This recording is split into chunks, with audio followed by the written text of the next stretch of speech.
A very good morning to you. Welcome to our Bird Notes for this Sunday morning. This is Dwight Davis.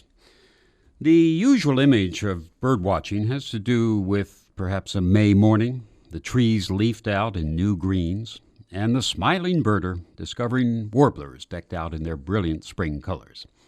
Well, that's the way it is sometimes. But looking for birds is not always that idyllic or comfortable.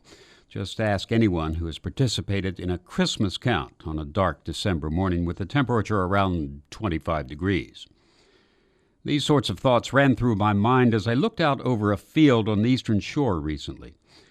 It was a cold January day. The trees were leafless, the fields brown and apparently lifeless.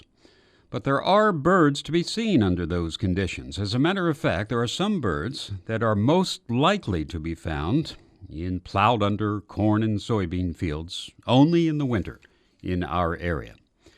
Let's start with the most probable candidates. The savanna sparrows winter along the Atlantic coast, where they can be seen on beaches, in open fields and meadows.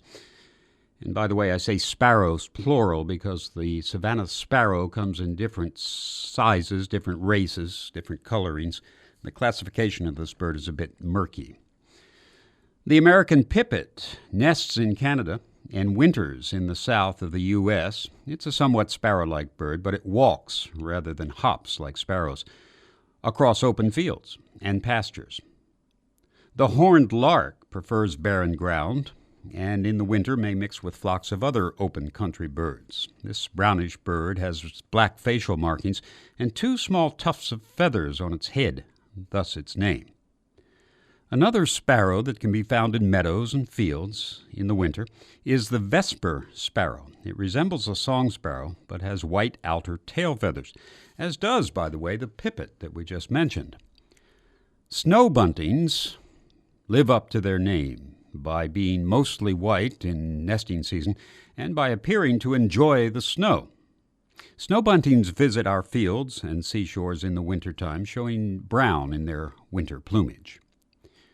Birds of open country less likely to be seen in our area in the winter include the Lapland longspur. What a great name. The Lapland longspur, a bird related to sparrows with, again, white outer tail feathers. Seeing one of these is rather a long shot, though. As is seen the northern wheatear. This European bird occasionally shows up in our area by accident, but if you see one, it will most likely be in an open field. Interestingly, all of these birds are small, 6 or 7 inches, and brownish, matching and blending in with the sere acres of the remains of last season's crops. So bundle up and head for the nearest big soybean field and see if you can find a pipit or a Vesper sparrow or any of these other open country, open field birds.